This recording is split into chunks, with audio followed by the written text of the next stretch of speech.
Di video kali ini gue akan berbagi gimana caranya supaya bisa konsisten terhadap schedule atau jadwal yang sudah kita buat. Gue yakin di sini bukan cuma gue yang pernah ngalamin, udah pusing-pusingnya buat schedule, udah capek banget mikirin konsepnya, entah itu buat seminggu ke depan, sebulan ke depan, ataupun setahun ke depan.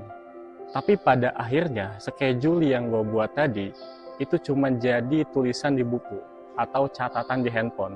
Artinya, gue nggak konsisten untuk ngejalanin schedule yang udah gue buat tadi.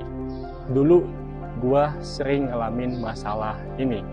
Gue pernah buat schedule belajar bahasa Inggris di YouTube secara otodidak dalam waktu 3 bulan ke depan. Udah gue konsep mateng banget, detail banget. Materinya gue siapin, jadwalnya, waktunya, jamnya.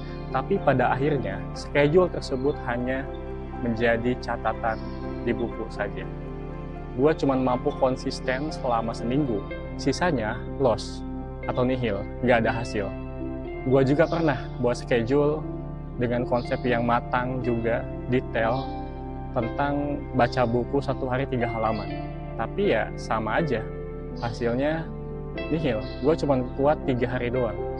Kesananya loss, gue kalah dengan rasa males, kalah dengan rasa capek, pusing, dan tidak yakin atau tidak percaya diri terhadap schedule yang gue buat. Gue percaya bahwa di sini yang ngalamin masalah ini bukan cuma gue. Teman-teman juga gue yakin pernah ngalamin masalah yang serupa seperti yang gue alami tadi. Dan pada akhirnya gue coba untuk mencari solusi. Gimana nih buat ngatasin masalah ini?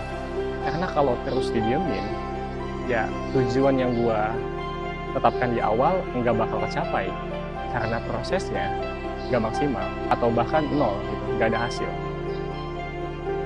Pada akhirnya gue menemukan sebuah riset atau hasil penelitian yang bisa ngebantu ngatasin masalah gue tadi.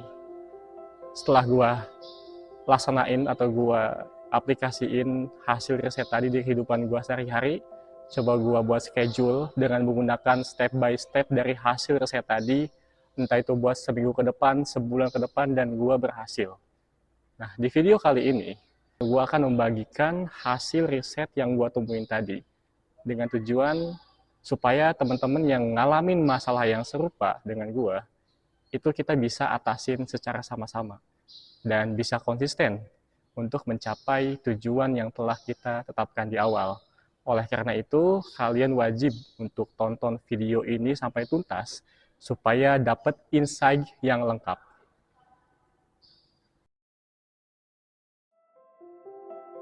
Beberapa tahun yang lalu di Amerika Serikat dilakukan sebuah penelitian oleh seorang ahli psikologi terkemuka yang bernama James Clear.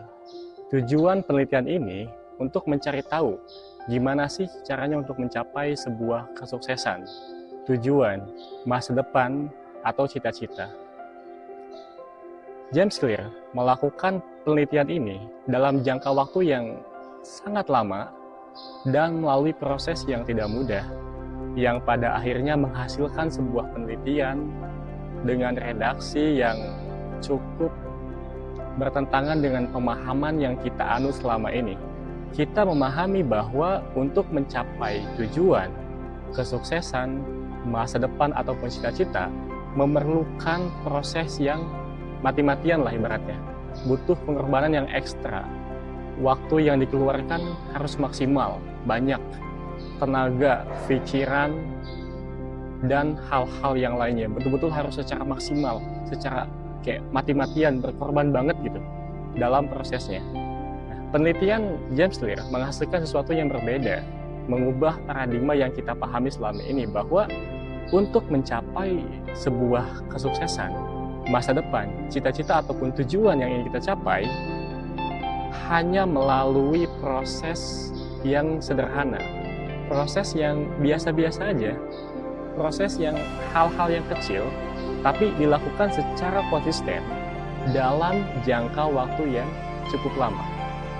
Hasil penelitian James Clear ini itu mengindikasikan bahwa konsisten adalah kunci untuk mencapai tujuan yang telah kita tetapkan. Walaupun setiap prosesnya itu biasa-biasa aja. Nggak memerlukan tenaga yang ekstra, tidak memerlukan pikiran yang dalam banget, nggak memerlukan materi yang banyak, dan tidak memerlukan waktu yang banyak di setiap prosesnya. Gimana caranya supaya kita bisa konsisten terhadap jadwal atau schedule yang sudah kita buat, supaya tujuan yang telah kita tetapkan itu bisa tercapai dengan baik? James Clear dalam penelitiannya memberikan 4 tips atau 4 langkah-langkah supaya kita bisa konsisten. Langkah yang pertama yaitu jadikanlah terlihat. Contohnya, si Jamal adalah seorang mahasiswa bahasa Inggris di salah satu universitas di Indonesia. Dia pengen konsisten ngafal kosakata bahasa Inggris 1 hari 10 kosakata. Maka kalau dia mengacu kepada hasil penelitian James Clear tadi, jadikanlah terlihat. Si Jamal cukup menulis di kertas lembar, ngafal kosakata 1 hari 10 kosakata. Tulis jamnya jam berapa, waktunya kapan, secara detail. Kemudian tempel di tempat-tempat yang sering si Jamal lalui. Misalnya, di pintu masuk ke kamar, atau di tembok tempat tidur, atau di pintu lemari, atau di buku, di tas, dan tempat-tempat yang sering si Jamal lalui. Supaya apa? Supaya terlihat. Fungsinya apa? Pengingat. Sebagai pengingat, kalau si Jamal itu dia punya tujuan nih, dia punya hal-hal yang harus dilakuin, yaitu ngafal bahasa Inggris 10 kosakata per hari. Setelah step pertama, si Jamal melanjutkan ke step yang kedua, yaitu jadikanlah menarik.